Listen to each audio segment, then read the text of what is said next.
Une famille aux quatre coins du monde avec Camille Chai.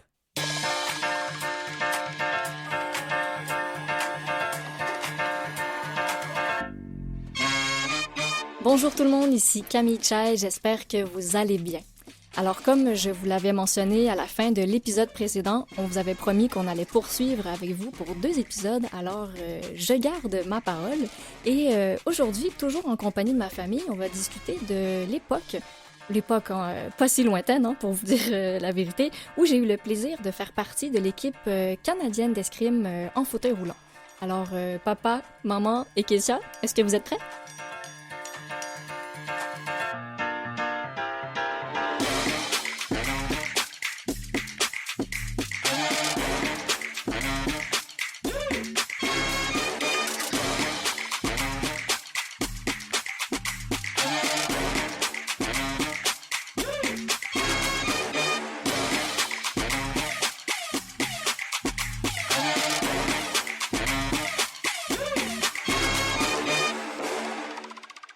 Alors évidemment, je dis papa, maman, papa qui s'appelle Alain Chai, maman qui est Julie Langlois, Kétia Chai qui est ma kéké, ma petite sœur. Et bon, il y aurait eu une 5e personne si on avait pu faire honneur à la famille au complet. On a un frère aussi, Charlie, qui est pas avec nous, qui travaille à Montréal en ce moment. Donc oui, tout le monde a quelque chose à faire. Donc on est les 4 en studio. Et là aujourd'hui, c'est un sujet, comment le prendre? C'est un sujet qui va allier autant pour moi la passion que peut-être... Le défi? Oui, des défis. Ça va peut-être un cri du cœur, un peu peut-être pour moi, de revenir sur cette expérience d'ancienne athlète paralympique. Mais je suis contente de vous avoir avec moi en studio parce que vous m'avez suivi tout au long de mon parcours d'athlète. Et ça va être intéressant pour moi. En fait, peut-être que même les rôles vont être un peu inversés. Je pense que c'est vous qui allez surtout me poser des questions ou me relancer sur plein de sujets. Donc, pour faire une mise en contexte, il y a quelques années, j'ai commencé en quelle année à faire de l'escrime? Peut-être 2016, à peu près. Mm-hmm. Et pour ceux qui ne savent pas, l'escrime, c'est un sport de combat. C'est le fameux sport où on utilise des épées, des sabres, des fleurets, où on est habillé tout en blanc avec le fameux masque sur le visage. Et donc, c'est un sport qui m'a vraiment rendue curieuse. En fait, je vais partir du début. Il y a un homme qui m'a approchée il y a plusieurs années quand j'étais jeune. Donc, on a grandi à Laval. Mm-hmm. Et je pense que je me promenais dans notre quartier avec mon vélo adapté à l'époque. Oui, c'était ça, oui. Et il y a un homme qui m'approche et qui me dit, il dit « Hey, toi! » Il dit « Là, je te vois sur ton vélo, tu as l'air sportive. » Il dit « Ça fait longtemps que je te cherche. » Je me dis « Mais qui c'est, celui-là? » Et il me dit, en fait, il dit « Je suis un maître d'armes. J'enseigne donc l'escrime. » Il dit « Je veux enseigner ou apprendre à une personne handicapée de faire de l'escrime, donc dans l'espoir de se rendre aux Jeux paralympiques. » Donc, tu correspondais à... Je recherchais comme malformation, en fait, c'est ça? Oui, on peut dire, pour une fois qu'une malformation remplit un critère bien précis. Mais oui. Et il s'appelait? Il s'appelait Henri Sassine. Okay. Donc, je le salue d'ailleurs. S'il tombe sur cette émission, ça me ferait bien plaisir. C'est grâce à lui que tout a commencé pour moi. Donc, j'ai toujours aimé le sport. Vous en êtes témoin. C'est même vous, mes chers parents, qui m'avez toujours encouragé à toujours foncer et à tout essayer, malgré le bras et la jambe qui me manquaient. C'était pas difficile. Tu as toujours été très dynamique, fonceuse, mais bon... Là, ça allait un petit cran plus loin, quand même. Un petit cran, oui. Avec tout ce qu'on va vous dire, oui. C'est peut-être plus que juste un petit cran. Mais oui, donc j'avais envie... Cet homme me parle d'un nouveau sport que je connais pas. Donc moi, la logique, c'est de répondre, bien sûr. Donc il m'a invité à aller voir un entraînement qui avait lieu dans le collège Regina Assunta à Montréal. Et j'ai adoré. Donc j'ai commencé à faire quelques cours, des entraînements avec lui. Mais très rapidement, ces entraînements se sont arrêtés parce que on a eu le projet de famille dont on a parlé précédemment qui était de déménager puis d'aller s'installer au Cambodge. Mais au retour de ces 3 années à peu près où je suis restée au Cambodge, à mon retour ici, ça m'était resté en tête, ce projet. Est-ce que c'était parmi un des premiers projets que tu as repris quand tu es revenue? Ça s'est fait assez rapidement, il me semble, à ton retour au Canada, non? Oui, je pense que oui. Parce qu'en fait, quand je suis revenue, j'ai continué mes études, donc j'ai fait une formation pour être thérapeute en relation d'aide. Et en même temps, suite à ça, c'est après, en fait, que j'ai commencé à me dire... En fait, j'avais le choix soit de développer ma clientèle et commencer en tant que thérapeute. Mais c'est à ce moment-là que cette rencontre avec l'équipe nationale d'escrime, donc à l'INS, à l'Institut national du sport à Montréal, donc c'était au Stade olympique, j'ai eu un contact, je suis allée les voir, et encore une fois, ça s'est fait très rapidement.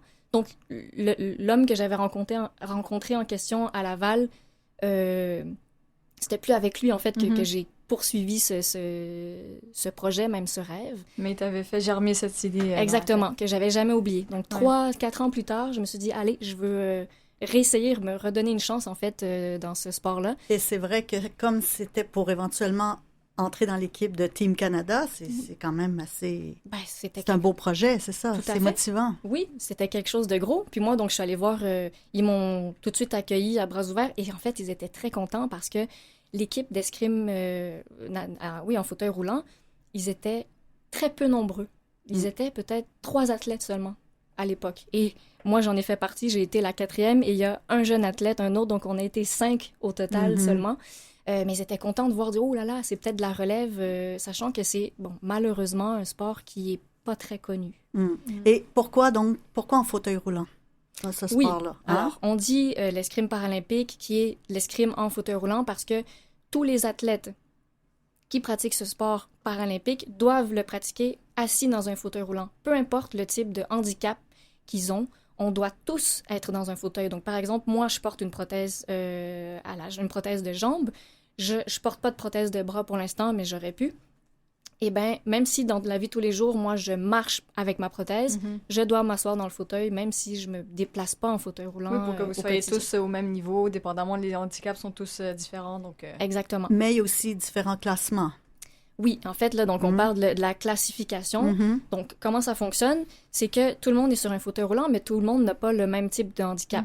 Donc, il faut aller faire un peu un test avec, je sais plus quel spécialiste, mais peut-être physiothérapeute ou des gens du milieu, et ils vont observer pour voir quelles sont nos capacités physiques et nos incapacités aussi. Okay. Donc, par exemple, ceux qui sont paraplégiques, ou même, quadriplégique, c'est peut-être un petit peu plus intense parce que là, pour faire de l'escrime, il faut quand même pouvoir tenir l'arme. Mais pour ceux qui sont paraplégiques, donc qui sont souvent en fauteuil roulant, qui n'ont pas de force dans les jambes, voilà, au niveau du bas du corps, donc nous, on va être classifiés donc, dans certaines catégories A, B ou C. Donc, la catégorie A dont je fais partie, c'est ceux qui ont plus de mobilité malgré le handicap. Tu as tes abdos aussi, ce qui fait que tu as une certaine... Voilà, un certain tonus, exactement. Ceux qui vont être dans la catégorie B sont ceux qui sont paraplégiques ou en fauteuil roulant. Bon, et catégorie C, vous comprenez le principe. Donc, et déjà, la classification aide, mais c'est sûr que c'est pas parfait à 100%, parce que comment on peut comparer 2 personnes handicapées mais avec un handicap différent? Mais bon, ça, c'est une première chose. Et donc voilà, c'est ce qu'explique le fauteuil roulant. Et pour vous donner des détails techniques de comment ça fonctionne, parce que c'est vrai que, je l'ai dit, c'est pas très connu ce sport-là, et encore moins aux Paralympiques. Quand on est dans le fauteuil roulant est fixé sur une plaque métallisée qui est au sol. Et donc, en fait, les 2 adversaires sont un petit peu de côté, assis sur leur fauteuil, ils se font face. Et en fait, il faut que je sois claire dans mes explications, j'ai tellement de choses en tête. Pour déterminer la distance, parce que 2 athlètes n'auront pas la même longueur de bras, il faut que ce soit équitable ou juste selon les règlements. Donc, on doit, en fait, plier le bras. Donc, c'est comme si on lève le bras et on plie l'avant-bras vers le haut. Donc, on fait un angle de 90 degrés avec notre bras. Et l'autre personne, adversaire, va déplier son bras avec l'arme qui tient au bout de sa main. Et donc, le bout de la pointe doit arriver... Au coude. Et au coude, Okay. exactement. Okay. Exactement. Donc, c'est comme ça qu'on détermine la distance entre 2 adversaires. Celui qui a la main la plus courte ou le bras le plus court va décider s'il veut être plus proche de l'adversaire. Donc, s'il veut prendre sa distance à lui ou la distance de l'adversaire. Okay. Bon, bref, c'est des petits détails. Pourquoi on est sur une plaque de métal? Parce qu'il faut que ce soit fixé. Parce que, attention, on est assis, on est des personnes handicapées assis dans un fauteuil roulant, mais ça brasse s'il vous plaît. Ça brasse. Et vous êtes aussi, t'as oublié de le mentionner, mais vous êtes attaché avec une sangle. Oui. À la chaise. Alors, Pour être complètement immobilisé, oui, non? En fait, pas tout le monde. Ceux qui... Okay. Parce que la plupart des athlètes, quand même, ont leurs 2 bras, malgré tout. Alors, pour moi, ou ceux qui avaient seulement un bras, parce que normalement, quand tu as tes 2 bras, tu as la main dans laquelle tu tiens ton arme. L'autre main doit absolument être fixée. Donc, tu dois toujours te tenir à la... Tu peux pas utiliser ton bras pour contrebalancer ou quoi que ce soit. Non, il faut toujours tenir l'appui, la coudoir, voilà, qui est sur l'autre côté du fauteuil. Donc, ça permet de donner une limite quand on veut aller plonger vers l'avant pour aller toucher l'adversaire le plus loin possible.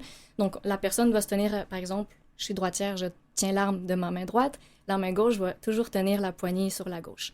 Moi, j'ai pas de bras gauche. Alors, c'est peut-être un avantage, ça me permet d'aller encore plus loin quand je me penche vers l'avant. Mais il faut quand même des sangles, donc tu parles, Kétia. Ouais. Donc, c'est d'ailleurs un de mes collègues d'entraînement, Mathieu Hébert, qui m'a lui-même cousu et qui a conçu ces sangles. Et ça m'est arrivé en compétition de tellement vouloir aller à l'attaque vers l'avant, les sangles en velcro m'ont pas retenue et donc j'ai basculé. Je suis tombée de mon fauteuil. Oui, donc c'est des choses qui arrivent.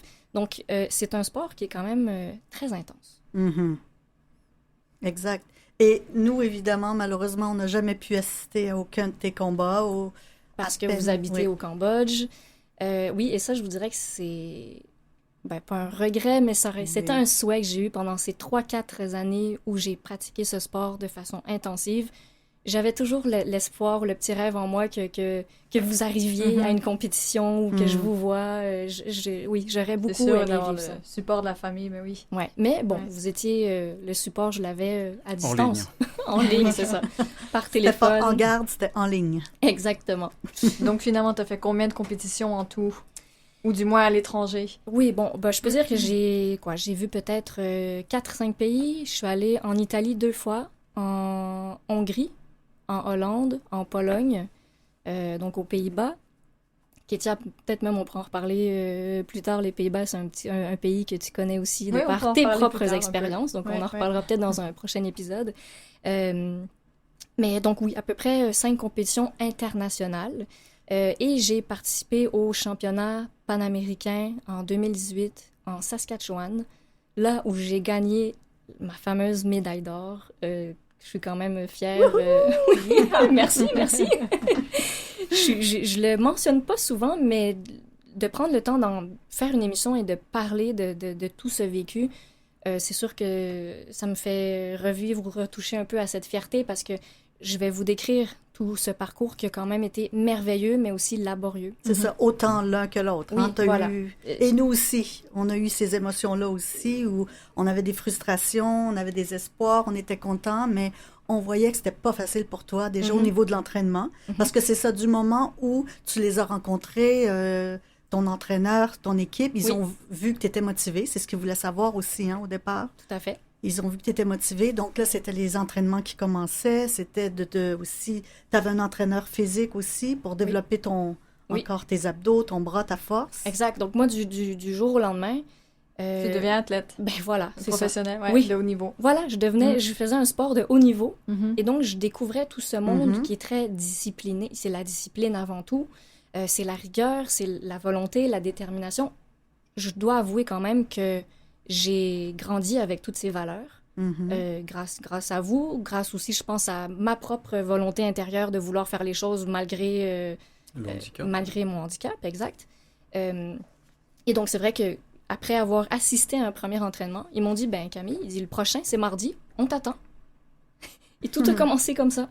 Et à partir de ce mardi, j'ai fait 3-4 années où chaque mardi, chaque jeudi, j'allais au stade olympique pour m'entraîner durement. Durement, et pour avoir une idée de ton emploi du temps durant cette carrière sportive.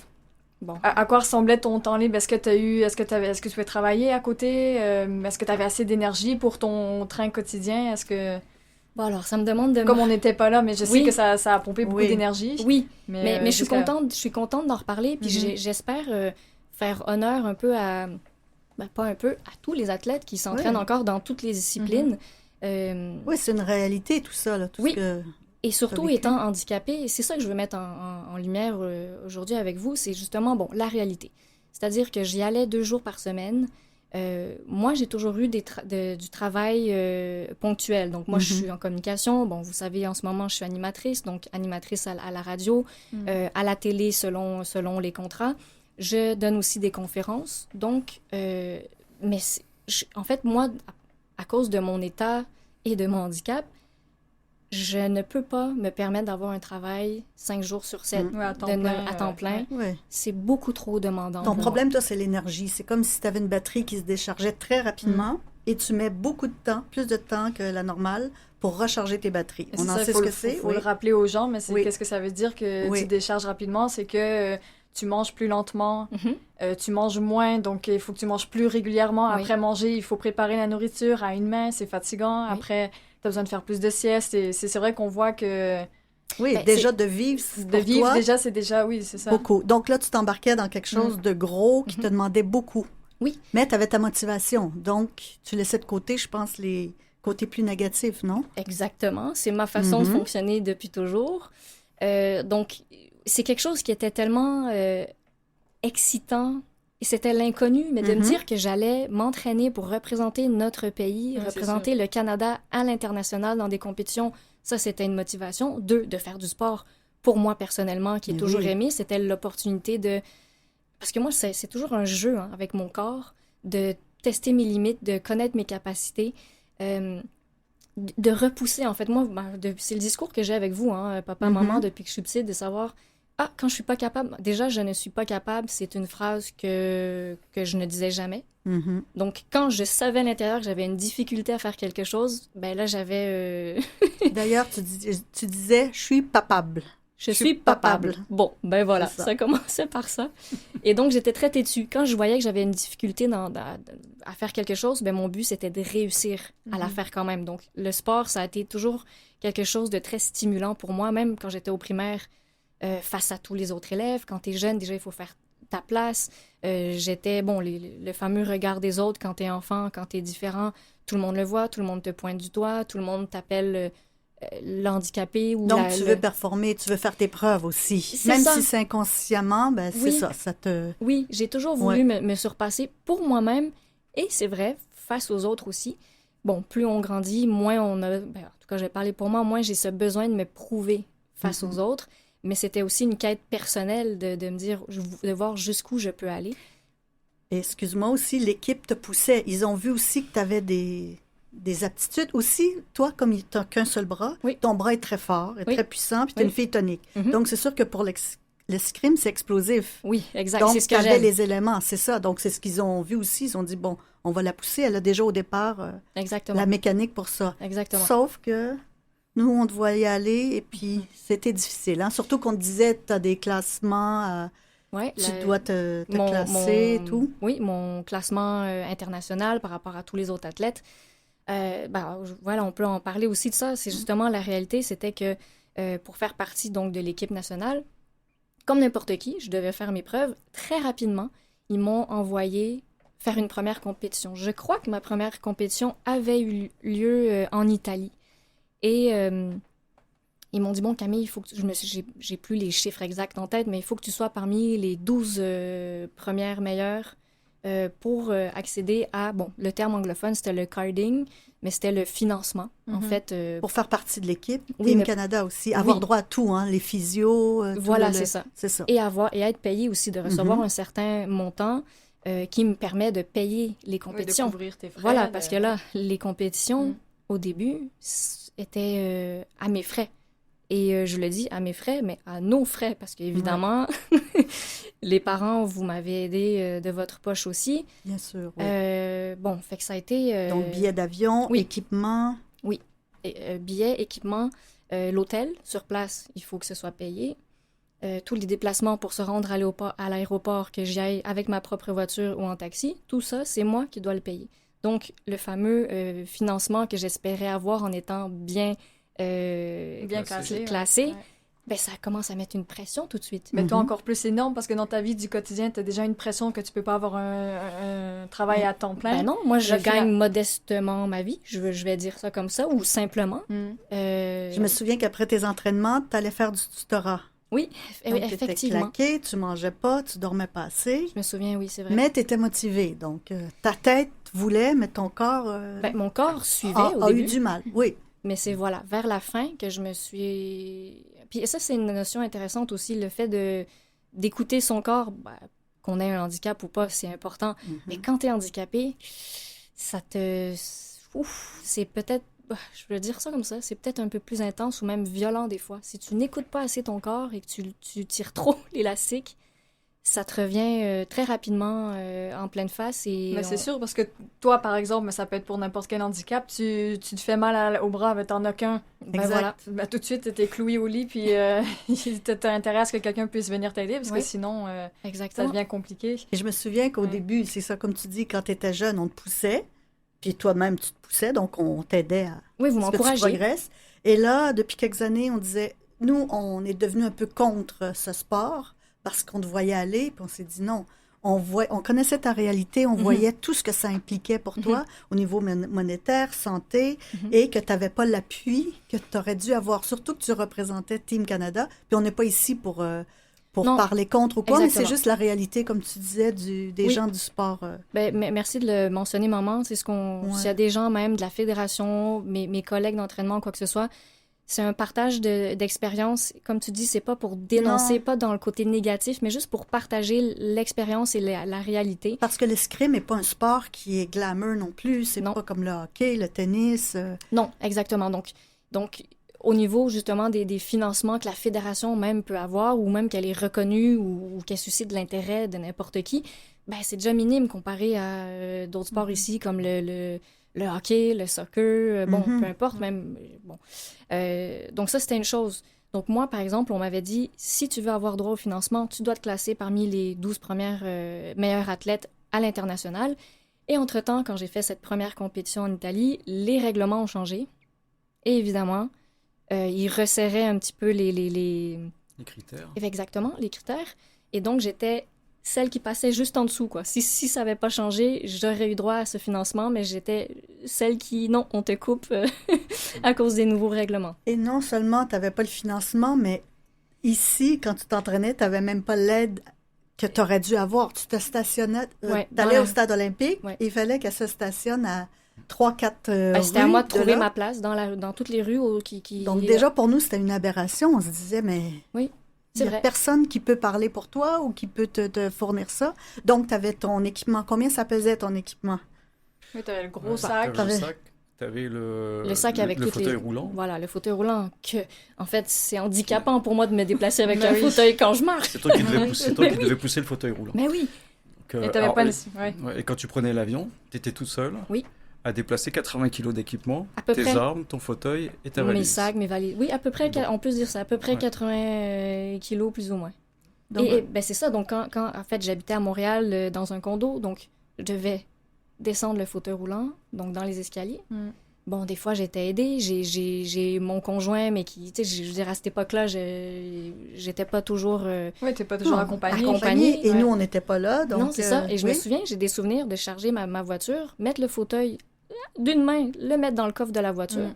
L'énorme sac qui est très long parce que il faut qu'il y ait des armes, donc c'est une arme, c'est pas télescopique, hein, les les Lourd, c'est épées. encombrant. Donc Oui. moi je faisais donc de l'épée et du sabre, donc je devais avoir au moins 2 épées, 2 sabres, sinon 3 de chaque arme. Plus le plastron et Le- le casque. Ah ben voilà, exactement. Ton La masque, veste, t'en avais les plusieurs? masques, j'avais plusieurs. Il faut un masque spécifique pour l'épée, des masques pour le sabre, les gants, tous les fils aussi, parce qu'on est branchés, c'est connecté, tout ça.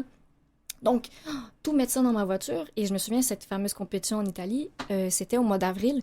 Et c'était une année où on a eu une tempête d'hiver très tardive à la fin du mois d'avril, où... C'était bloqué, Ah, tout les était- routes, hein? Tout était paralysé. Oui, donc... Des gens dormaient dans leur voiture pendant des heures, hein, je me souviens de ça. Oui, Oui, c'était- parce que tous les vols avaient été annulés à cause de la tempête. Exactement. Et Donc, je me souviens, excuse-moi, au loin, moi, j'entendais la radio.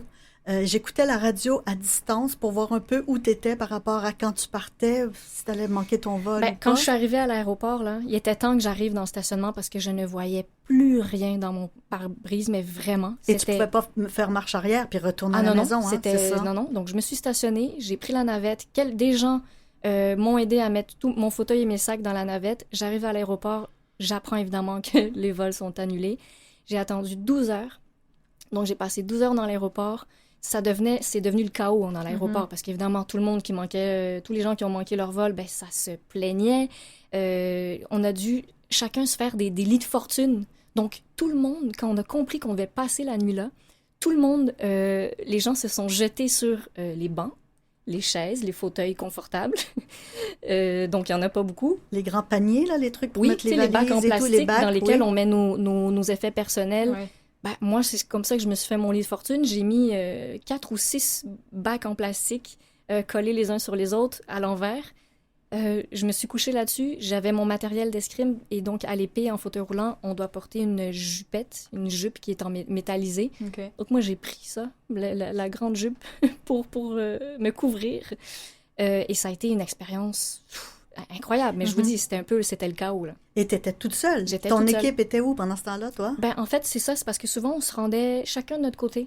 Donc, des fois... Question de budget, c'est ça aussi? Oui, exactement. Une question de disponibilité. Il y en a un, par exemple, qui allait quelques journées avant parce qu'il pouvait se le permettre avec sa famille ou pour se remettre plus rapidement du décalage horaire pour être plus... C'est quand même aberrant parce que t'es Oui. handicapé, donc c'est Tu évident pars, que t'es claqué. t'étais une athlète, donc tu dois économiser ton énergie. Finalement, Ben oui. toi, le combat démarre bien avant le combat actuel, sur ouais, le fauteuil. Moi, voilà. Mon Ouais. combat, là, commençait bien avant le combat d'escrime, c'est le cas de le dire. Les gens étaient étonnés d'ailleurs. Oui. Tu étais aux couleurs de Team Canada et Oui. il n'y avait Oui, personne. Tu poussais Oui. toute seule Ben, ton puis c'est chariot eux, avec c'est ton eux. Ils disaient, matériel? comment ça se fait que c'est moi, je te connais même pas, qui t'aide à traîner tes choses pour t'aider à monter dans l'avion? Ben, moi, je me posais pas de questions. Je me disais, ben, parce que je suis toute seule, les autres arrivent demain, après-demain, ou ils sont déjà là. Donc, c'est comme ça que ça se passait. Donc, c'était sportif. Donc, en Italie, qu'est-ce qui s'est passé pour le truc dont tu l'avais raté, je pense? Ben oui, voilà, Ta effectivement, compétition, c'est ça? j'ai manqué ma compétition en Italie. Là, comme je vous ai dit, tout ce que ça coûte en termes d'argent, mais d'investissement, d'entraînement et de... Il y a le classement, là. Je me dis, il faut que je monte dans le classement mondial pour obtenir le financement par la suite. Là, j'ai manqué mes compétitions, mes combats d'épée. Donc, aucune chance de monter dans le classement. L'argent était dépensé. J'ai mon billet d'avion, ma chambre d'hôtel, donc je me suis rendue jusque là-bas quand même. Donc, la fédération d'escrime italienne ont été très gentils. Ils sont allés m'acheter parce que quand je suis arrivée, en plus, oui, ma valise était Perdue, retardée? Oui, retardée Ok. aussi. Et mon fauteuil roulant, exactement, pour la compétition. Donc, ils m'ont acheté des vêtements, des sous-vêtements pour que je survive jusqu'au lendemain. Puis tiens, je vous garde en haleine. On va passer à la pause, puis je vous garde la suite pour le retour.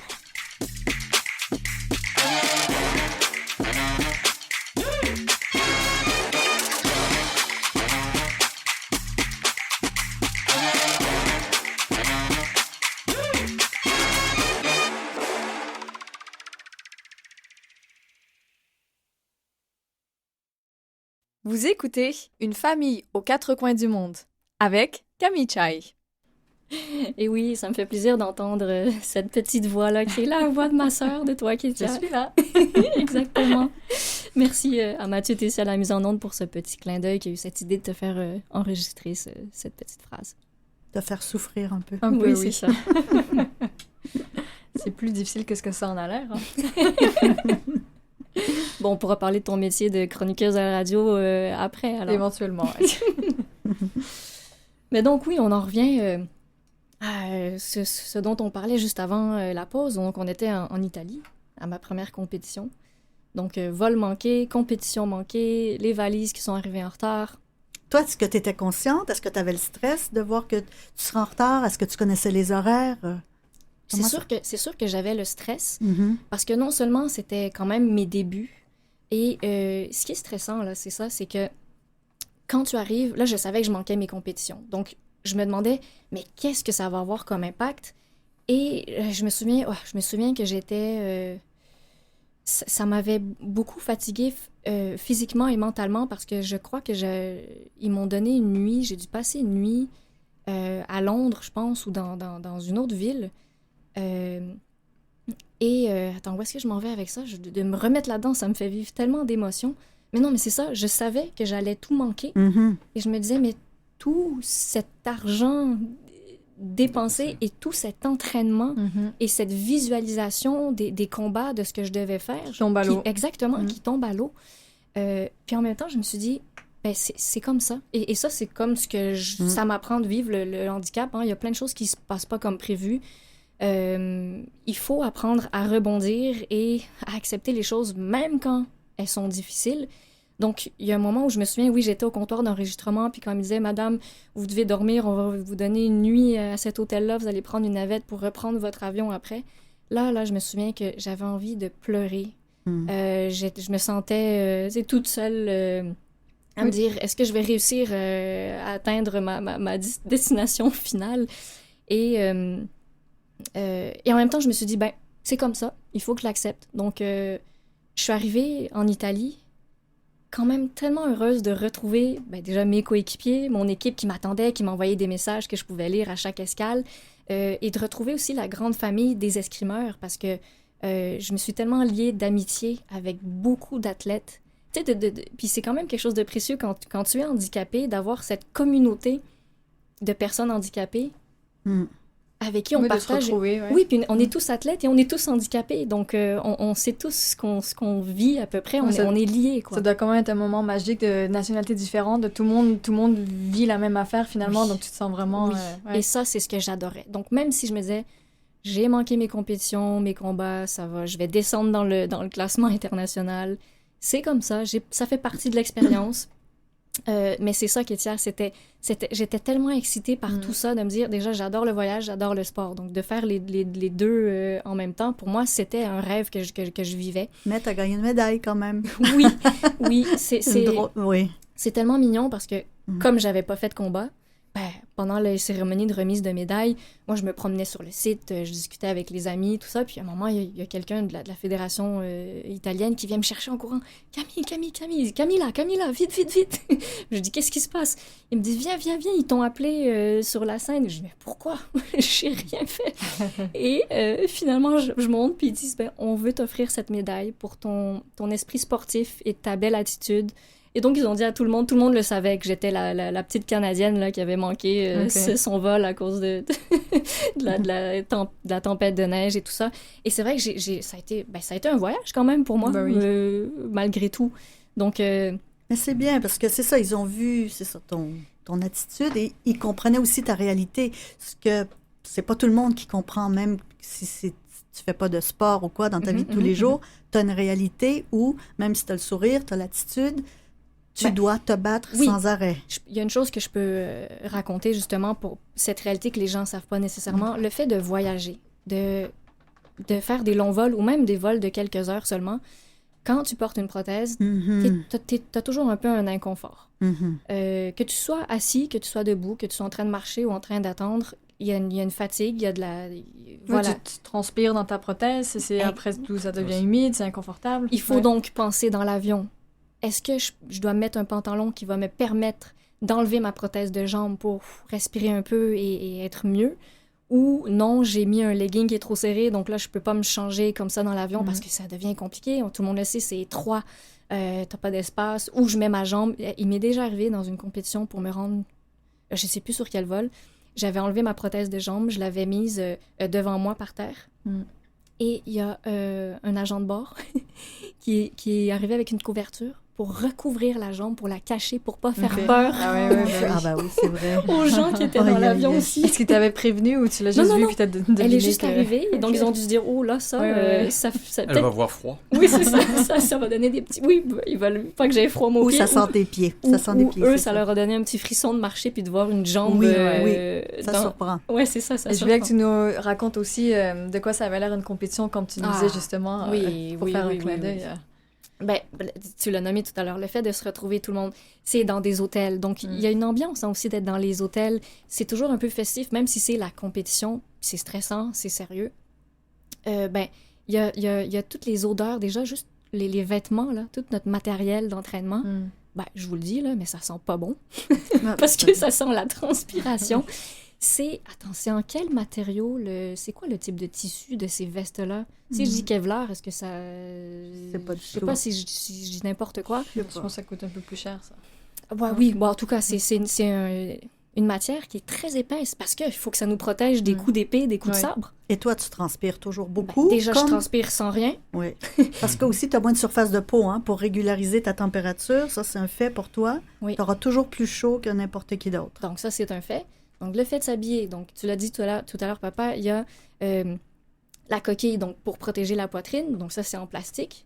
Ensuite, tu as le sous-plastron, qui est un petit morceau de vêtement qui protège la manche. Par-dessus, tu mets ta veste, qui est très épaisse, autant pour le sabre ou pour l'épée. Ensuite, là, t'as le bas qui est un petit pantalon 3/4. Tu dois mettre des bas qui montent jusqu'en haut du mollet. T'as tes chaussures, le casque. Donc, déjà, pour toi, juste de mettre tout ça, c'est difficile à une main aussi. Oui, oui, de faire ça à une main, les zips, il y a plein de t'es fatigué. sangles. Déjà, t'as chaud, t'es fatigué. Ah oui. Tu as utilisé ton bras, Je l'ai utilisé plus qu'il n'en faut. Donc... Mais quand tu combattais, t'enlevais toutes tes prothèses, non? Oui, exactement. Donc durant les compétitions, t'as des prothèses qui traînent partout, non? Et c'est ça qui m'a marqué, mais dans le bon sens, que j'ai adoré. Je me dis, tu sais, quand tu dis le sentiment d'appartenance puis d'être un groupe, il y avait plein de jambes partout qui traînaient. Quand tu finis ton combat, il faut presque que tu cherches la tienne parmi les autres jambes. Il y en a qui se trompaient, qui commencent à vouloir la mettre, ils disent « Oups, non, ça fonctionne pas. » Donc ça c'était une image vraiment... C'est ça, puis vous êtes dans votre plus grande fragilité, là, tout le monde. C'est quand même de l'humilité, hein? Oui, parce que ma façon d'expliquer, pour moi, la façon dont je le voyais, c'est que je me dis, on enlève nos prothèses, donc tout ce qui nous aide à fonctionner au quotidien, tous ces artifices-là, on les enlève pour mettre à nu notre handicap, pour mettre à nu notre malformation. Dans une prothèse, il y en a qui ont un moignon, il y en a qui ont un doigt, 2 doigts, bon, peu importe. Moi, mon petit pied, dans ma prothèse de jambe, j'ai un petit pied avec seulement 4 orteils. Donc, quand j'enlève ma prothèse, les gens voient mon petit pied, ce qu'ils ne voient pas normalement quand je porte ma prothèse. Donc, ça demande cette humilité, comme tu dis, maman, d'accepter d'être vue dans notre plus simple expression, un état de vulnérabilité. Ça reste un handicap. Et tu dois aller te battre. Mais voilà, on fait ça pour se battre. Donc mais c'est quand même beau. Mais oui, c'est quand même beau parce que vous repoussez vos limites dans votre état le plus... vulnérable et à l'essence aussi. Puis de se dire que oui, on fait ça pour se transformer en guerrier, pour aller partir au combat puis donner notre 110%. Et même moi, j'ai été une athlète, mais même moi, au début, d'avoir assisté aux autres combats, c'est tellement impressionnant. On pense que c'est des athlètes handicapés, qu'est-ce qu'on est peut-être moins fort ou quoi que ce soit, mais détrompez-vous. La puissance, l'explosion, il y a une force.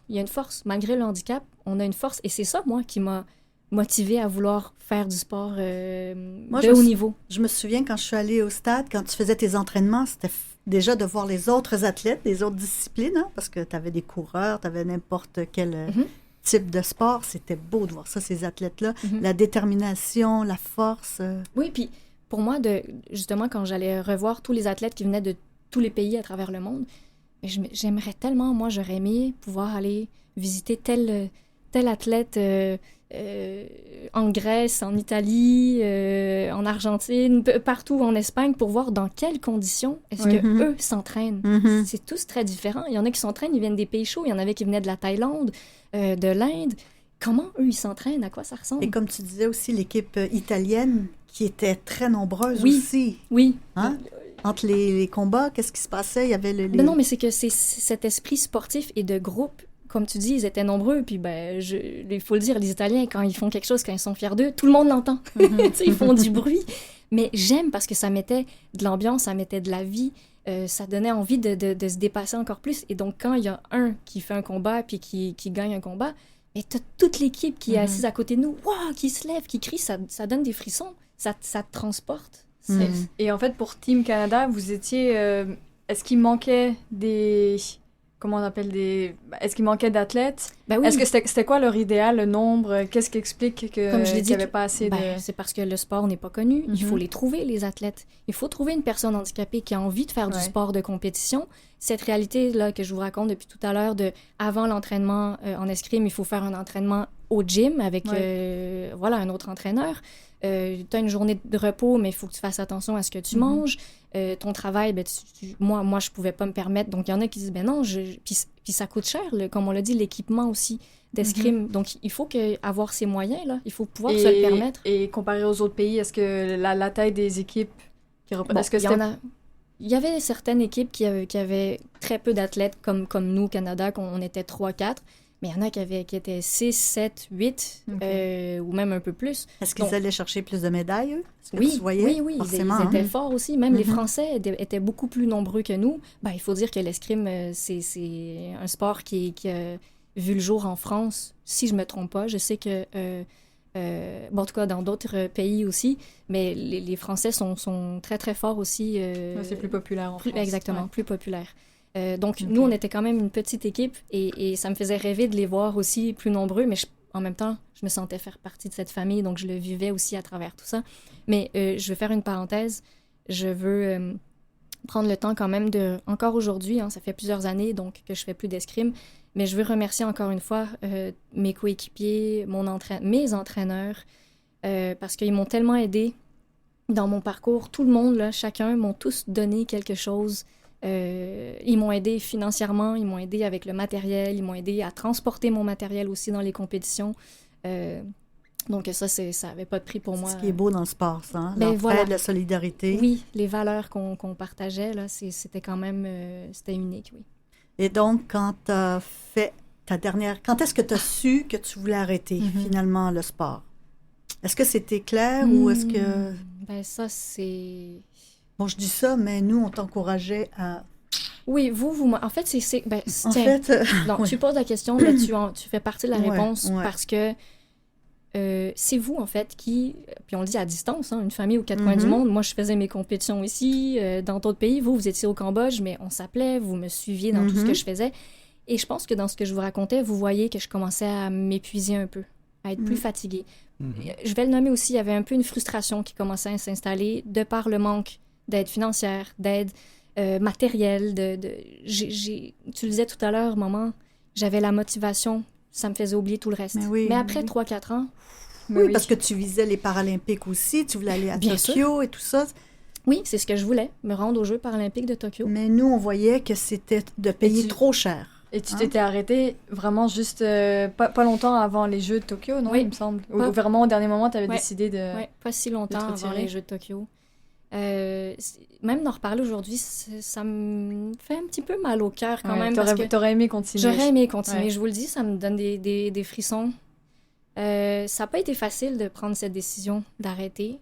Vous m'avez ouvert les yeux, vous m'avez aidé à voir plus clair là-dedans. Parce que oui, c'est beau de foncer, de se surpasser, de donner tout ce qu'on a, mais à un moment donné, quand tu écoutes vraiment ton corps et que tu vois les signes, ben c'est là où j'ai dû m'arrêter et prendre cette décision pour moi. Et puis une chose qui tu n'as pas besoin d'y réfléchir longtemps, le manque de soutien financier aussi a fait que mon étude dit, bon, il faut s'arrêter. Vous m'avez aidé. Moi, à la base, j'ai horreur de demander de l'argent. Oui, il fallait que tu fasses des levées de fonds. Ou Oh, c'est ça. J'avais pas le temps ni l'énergie pour faire ça. En plus, c'est ça. Tu n'as pas l'énergie, mais tu dois te battre pour aller chercher des sous en plus. Oui. Ce que tu avais commencé à faire, mais c'était pas possible. C'était trop laborieux. Et tout ça, on le répète, à côté de mon quotidien déjà de personnes handicapées. Oui. Donc... Oui, tu avais été obligé de réduire ton temps de travail donc, pour t'entraîner plus. Donc gagner moins d'argent. Donc automatiquement, ça te mettait en difficulté. Oui, je vais le dire, là, ma carte de crédit était dans le négatif. Et je me souviens qu'à un moment, j'allais à Montréal pour un rendez-vous, je pouvais même plus payer mon parcomètre avec ma carte de crédit. Et là, je me suis dit, ouh là là. Ouais, ça commence à... C'était un petit peu une alarme. Et tu avais presque même le sentiment d'imposteur, genre, je veux pas me plaindre, je veux pas faire celle qui est au-dessus de tout ça. Donc, non, et j'avais pas envie d'abandonner, parce que j'aime pas abandonner. Vous m'avez toujours appris à aller jusqu'au bout et ne pas abandonner. Et ton équipe qui voulait t'avoir aussi, ils continuaient Aussi. de pousser parce qu'ils voyaient qu'il y avait Moi, je du voulais pas potentiel. c'était ma famille. Je voulais pas ne plus faire partie de Team Canada non plus. C'était devenu ma vie pendant les dernières années. Donc, c'est difficile de quitter ça après c'est- quelques années puis que tu fais partie du groupe. Puis Kétia, tu le sais un peu, toi aussi, tu t'as fait du soccer quand tu étais plus petite, mais quand même à un niveau compétitif. Ouais. Tu as dû quitter toute ton équipe quand on a Ouais, déménagé au Cambodge. c'est la famille, c'est... Il y a un deuil à faire. Ben oui, ouais, tout à fait. Et je vous dis, j'ai de la difficulté à respirer Tu vois, parce c'est que ça vient tellement me chercher émotionnellement. Mais oui, je me suis rendu compte, et c'est les gens aussi, justement, on l'a dit tout à l'heure, quand ils me croisaient à l'aéroport ou dans la rue, qui disaient « Mais où est ton équipe? Comment ça se fait que t'as personne pour t'aider à traîner tes 2 sacs, ton fauteuil et tout ça? » Et là, je me suis dit « OK, c'est peut-être que... » Il y a un truc qui marche pas. Voilà, il faut que je fasse des choix. Et j'étais fatiguée, hein, j'étais réellement épuisée. Oui. Et donc, c'est un petit peu avant... Avant les Jeux panaméricains. Les Jeux On panaméricains. en avait parlé, et puis on avait dit, bon, fais-les, Ouais. et t'arrêteras après. Mhm. Et toi, finalement, tu les as fait, ça t'a donné le feu, parce Oui. que tu savais que c'était les derniers, Oui. les derniers combats que tu faisais. Oui, Et donc ça, ça m'a donné le feu. c'est là que J'ai- tu as gagné la j'ai médaille gagné d'or. la médaille d'or. Et Mhm. on dirait que c'est ça, hein, je me suis dit, j'y vais. J'étais tellement triste de me dire que ouais, j'allais Mhm. certainement arrêter après. Je me gardais peut-être un 10-15% de peut-être que, mais bon, Oui. mon idée Mhm. était quand même plus ou moins faite. Et je suis partie avec cette conviction. Je sens le feu, c'est ça, je le sentais brûler en moi. Je suis arrivée là-bas, j'ai gagné tous mes combats, je les ai toutes massacrés.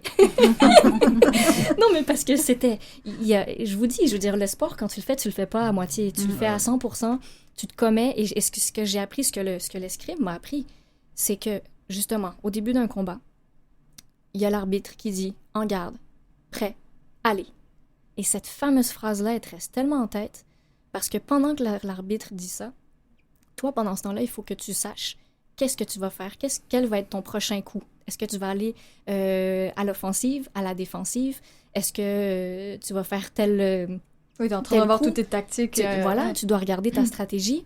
Et quand tu entends l'arbitre dire « Allez », l'idée que lâches tu as en tête, voilà, tu gardes ton idée et tu te commets, tu y vas à 100% avec. Donc, si je me dis « Oh, allez », j'attaque, je plonge vers l'avant et je l'attaque à la poitrine ou en dessous de la main ou sur le masque, tu le fais. Parce que si ton idée n'est pas claire au moment où l'arbitre dit « Aller », mais que ton arbitre, lui, dans sa tête, son attaque, son action, C'est elle une est claire. fraction de seconde, hein? Ça se Exactement, joue c'est une vite. question de fraction de Mhm. seconde. Et donc, ça m'apprend dans la vie tous les jours, quand tu fais face à une situation, c'est à moi de me demander qu'est-ce que je fais. Si je parle de façon imagée, est-ce que j'avance? Est-ce que je recule? Est-ce que si je dois reculer, c'est parce que j'ai pas eu le temps de réfléchir à mon action, j'ai besoin de gagner un peu de temps. Donc, je me repousse vers l'arrière pour essayer d'esquiver peut-être l'attaque de l'autre. C'est un peu ça aussi, la vie.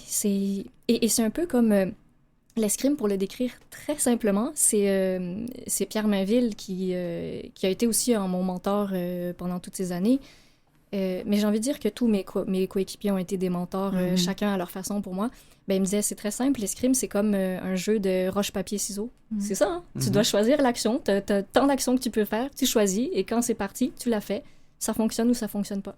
Et aussi, à quel point tous les échecs, tous les coups qui sont manqués, c'est ça qui te mène vers la victoire.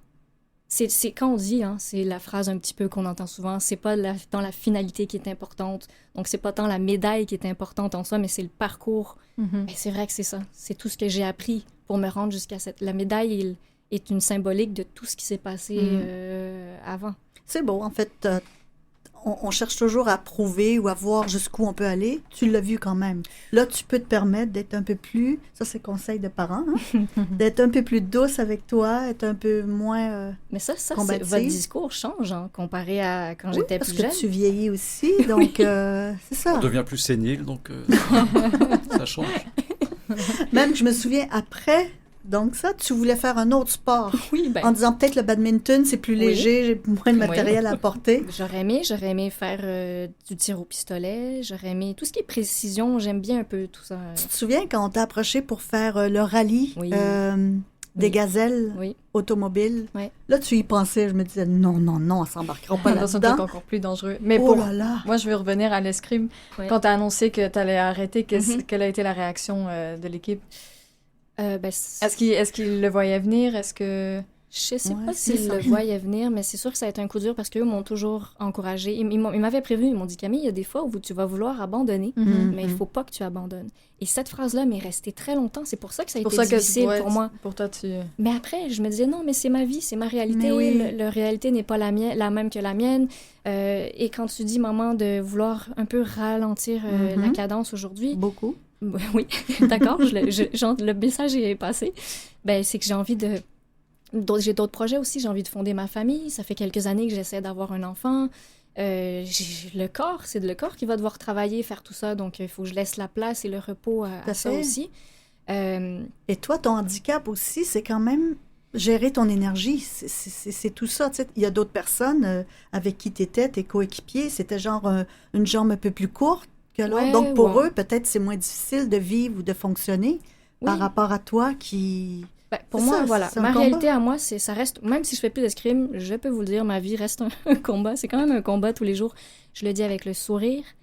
Attention, je le dis avec le sourire parce que c'est la dernière attitude avec laquelle je veux regarder la chose, voir la chose.